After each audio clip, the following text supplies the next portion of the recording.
The parents of missing baby Emmanuel officially charged with murder. Happening a couple minutes ago, I confirmed it that they've been charged with murder and also filing a false report with authorities. This case just gets worse. Rebecca and Jake are due in court today, but there is a possibility that there is currently not enough evidence to keep them with that murder charge. The search for Emmanuel's body continues. He has still not been found. Jake leading the police to that location almost looked as if there had been some form of confession, but it seems more like the pair are actually playing the system and sending the police on a wild goose chase. As we know, Jake and Rebecca Haro had their first court hearing today, and the people who attended said they wouldn't even look at each other, not even once. And both of them were represented by public defenders, meaning Jake's attorney is no longer representing him. They then said the judge came in and read them their charges of murder and filing a false report. He then set their bonds at $1 million each and gave them a next court date of September 4th, where they're expected to be arraigned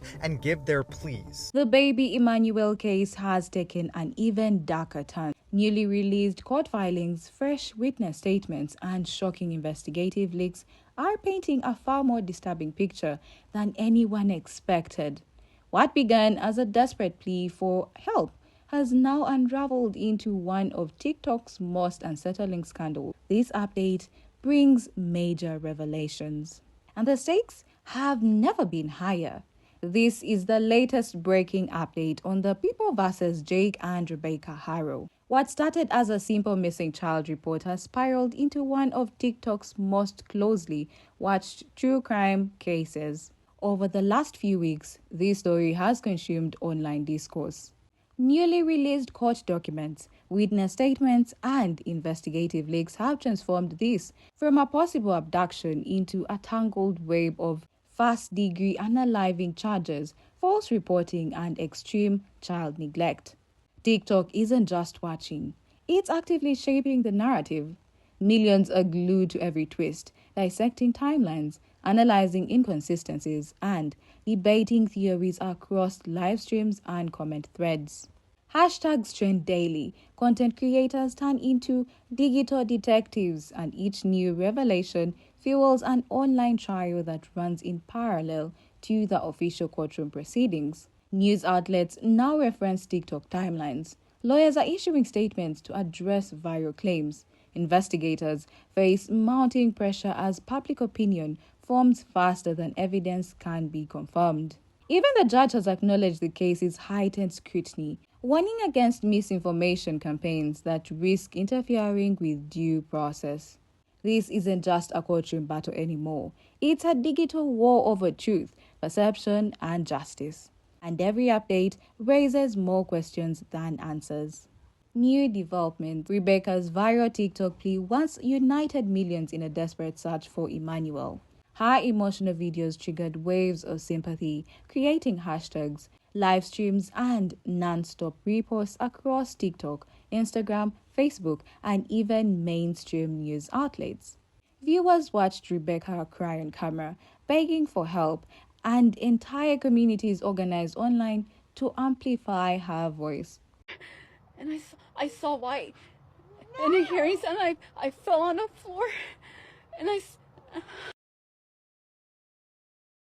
Whoever took our son, please give him back.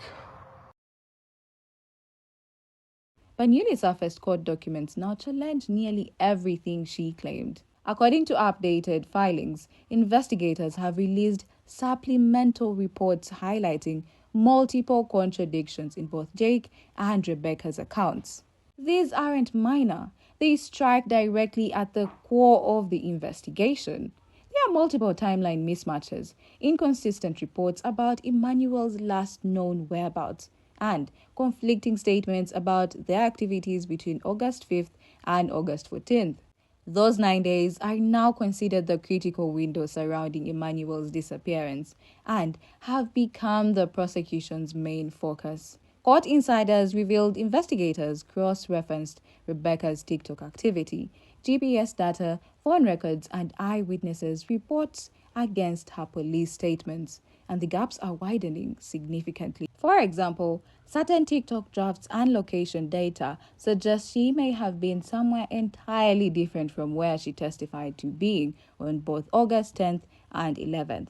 Several public claims, including live videos and captions, directly contradict sworn testimony have now been entered into evidence. And in the most significant development yet, prosecutors have signaled they have uncovered new physical evidence related to Emmanuel's disappearance. While details remain sealed under protective order, insiders suggest this evidence could fundamentally reshape the narrative once released, potentially shifting suspicion, narrowing timelines, and altering the entire direction of the case.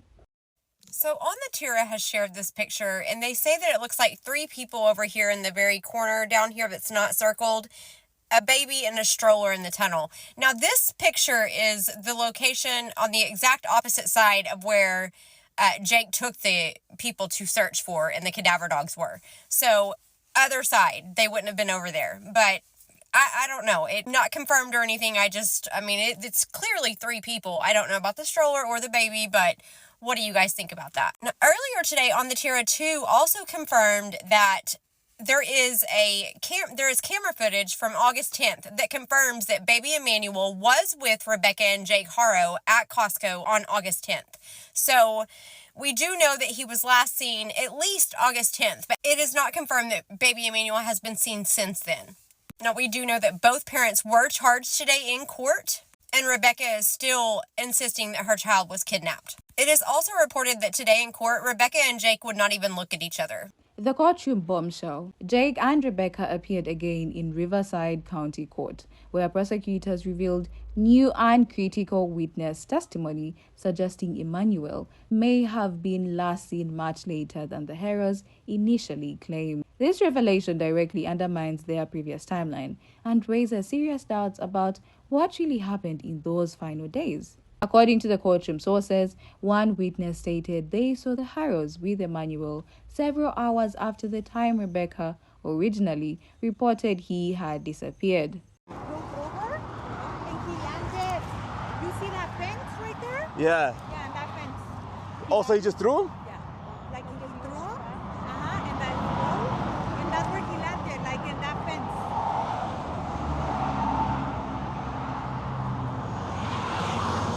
Wow, okay.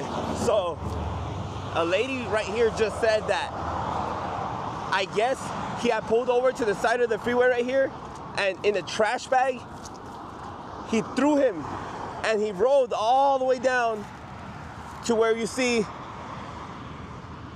a fence down there. I'm not sure if you guys could.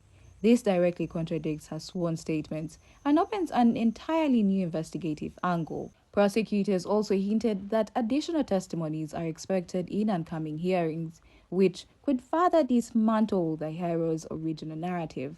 Observers described the atmosphere inside the courtroom as flammable.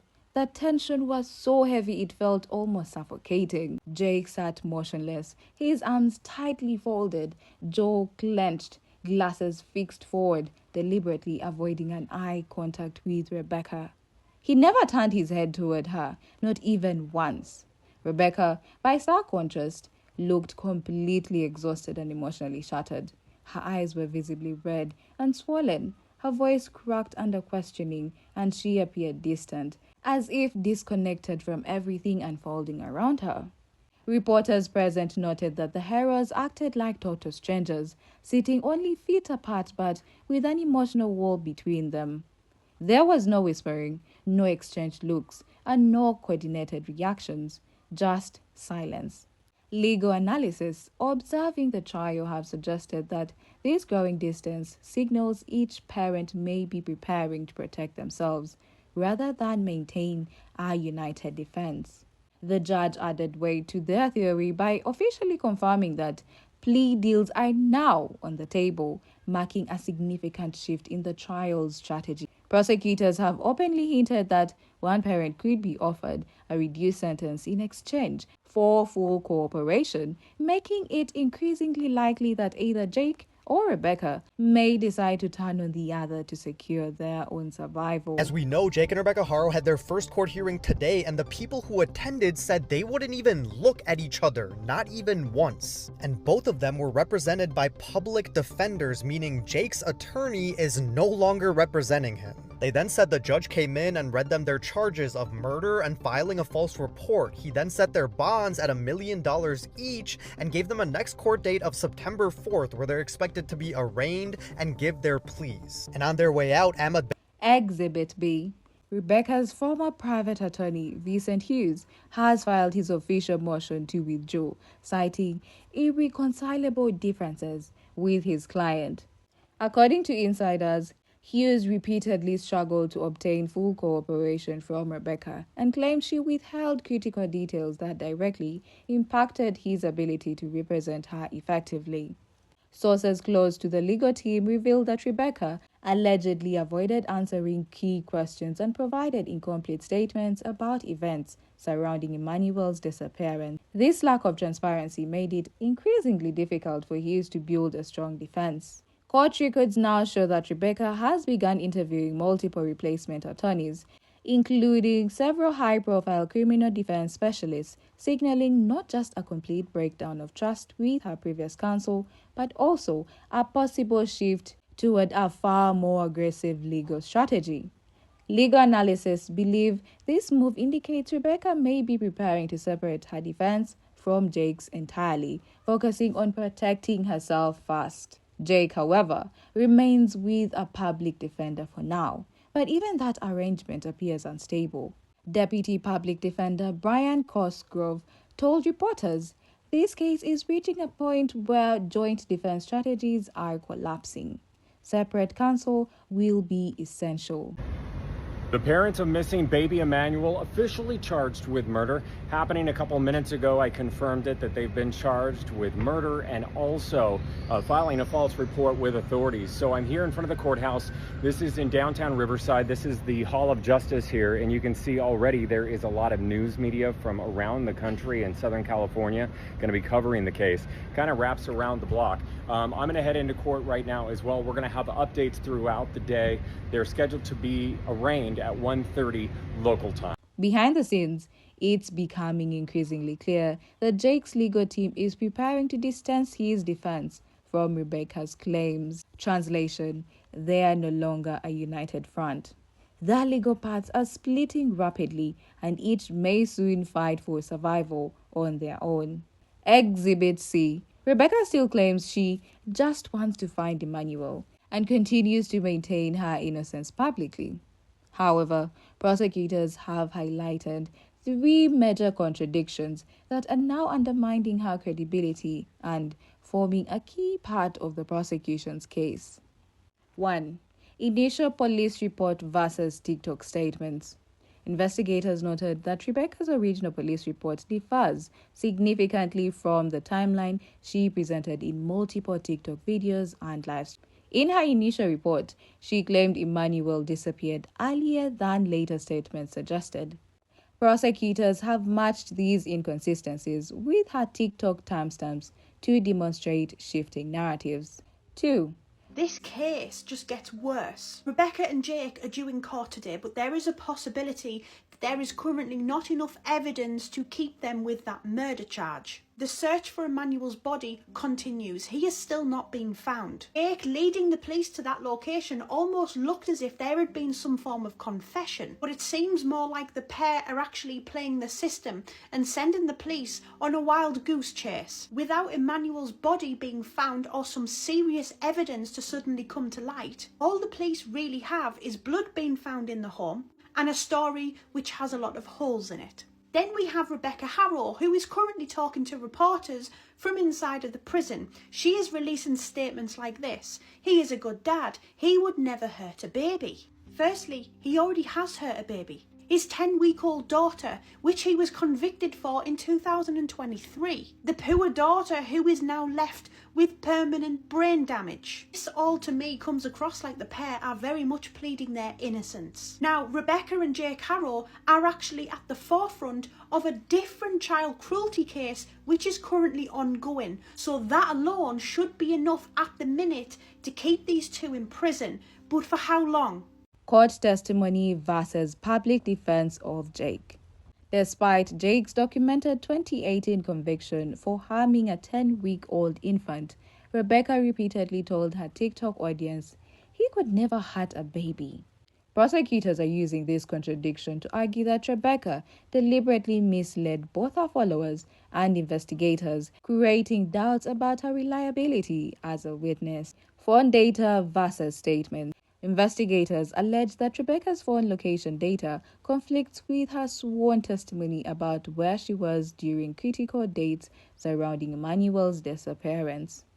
GPS records show movements inconsistent with her statements, suggesting she may have been in completely different locations. Prosecutors have emphasized these contradictions repeatedly in court, presenting them alongside TikTok clips, police reports, and digital forensics. These inconsistencies are now central to building their case and could heavily influence how the jury interprets Rebecca's credibility. The charges of Rebecca and Jake Haro have been updated, and let me explain what each one means. Let's start off with Rebecca because she actually has less charges than Jake.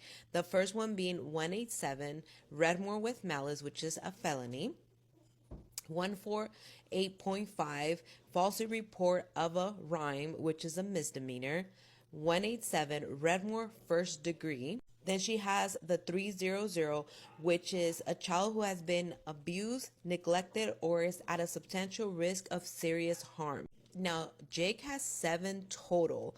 First one he shares with Rebecca is 187, Redmore with malice, but he has that twice. Then he has 148.5, same as Rebecca, false reporting of a rhyme. Then he's been added 273A, willful harm of a child. Then code 29800, which is also a felony, felon possessing of a pew-pew. Then he also has prohibited ammunition of code 30305, also a felony, and he also shares the 300 charge, which again is a child who has been abused, neglected, or is at substantial risk of a serious harm. As of right now, we're not sure why Rebecca was the only one who got charged for Redmore on first degree and not Jake as well. But the arraignment has been moved to September 4th, so hopefully we get more information. Exhibit D.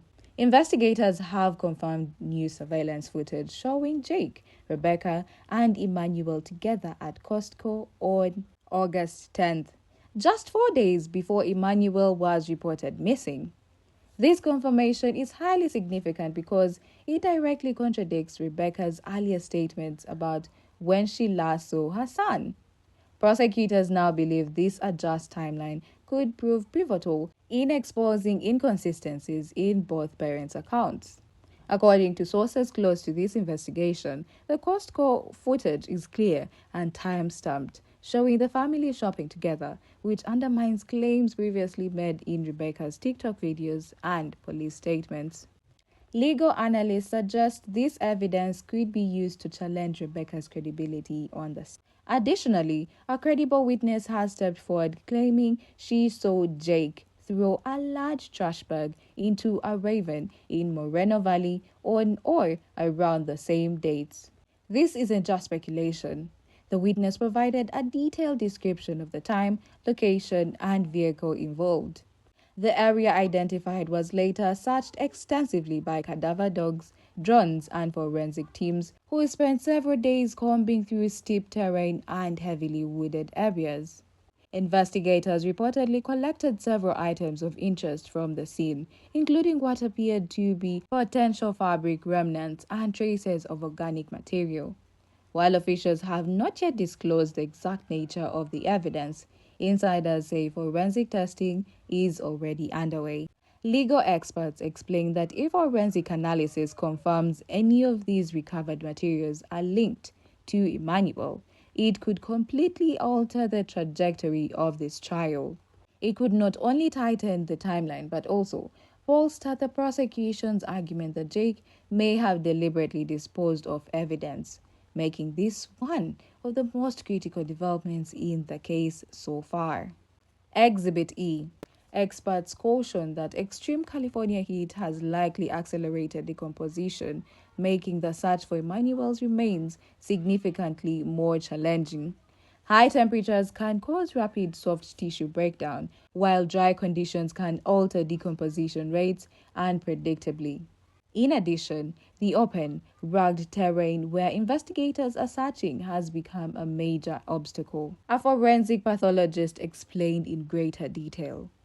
In cases involving infants, soft tissue breaks down faster due to the smaller body mass and limited protective fat layer.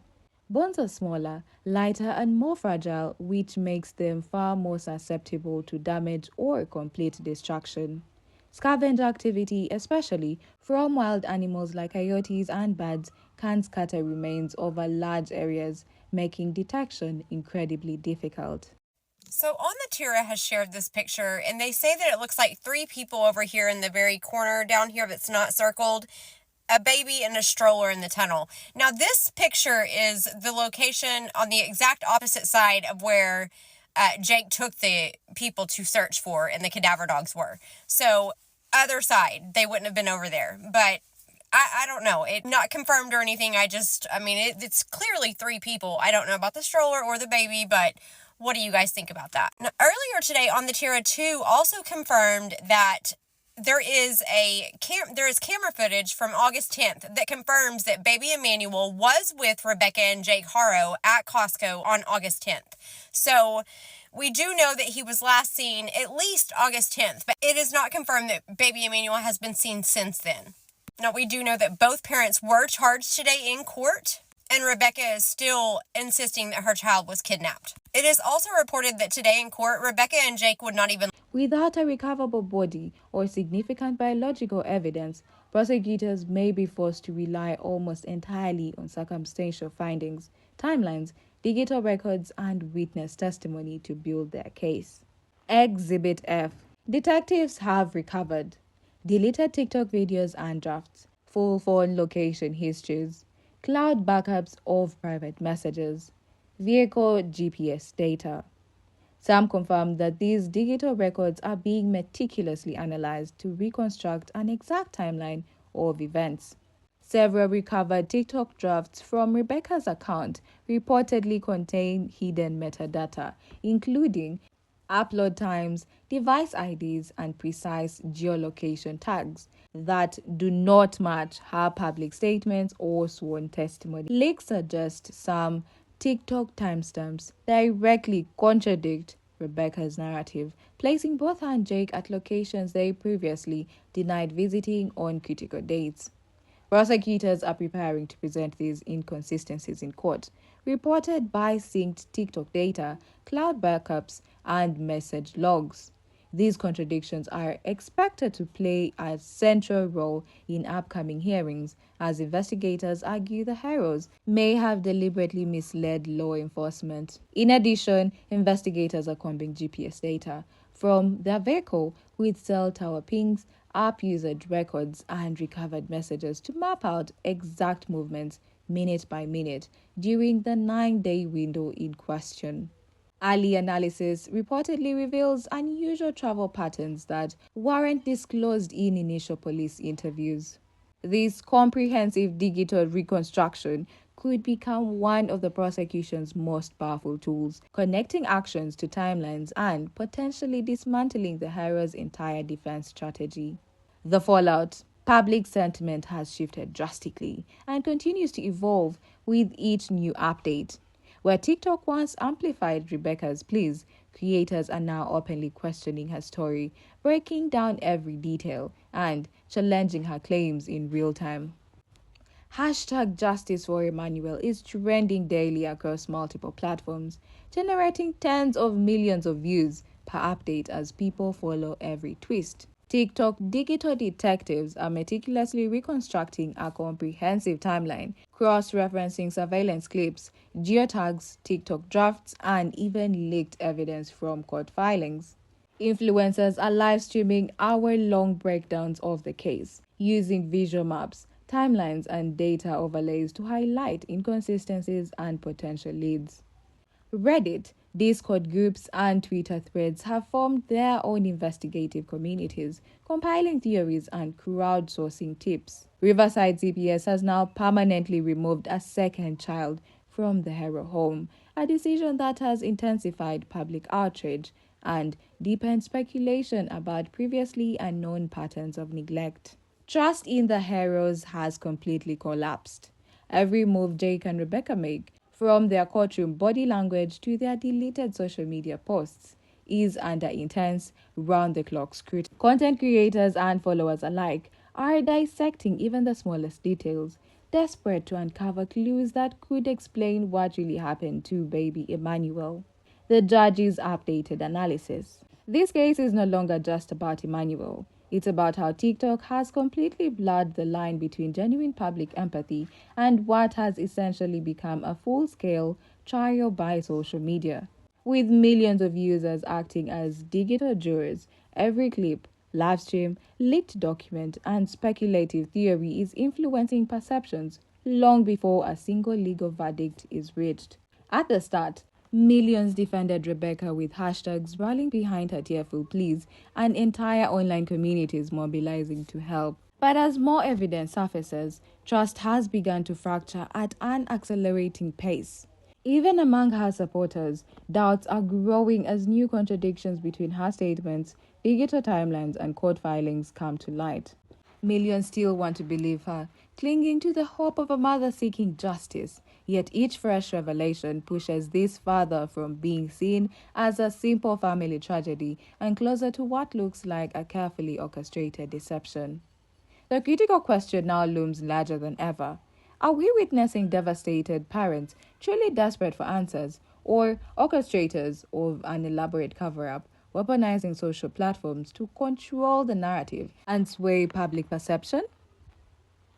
Verdict: Jake Haro, now facing 7 criminal charges, including 2 counts of willful harm to a child, false reporting of a crime, and lawful possession of a firearm and involvement in Emmanuel's suspected unaliving.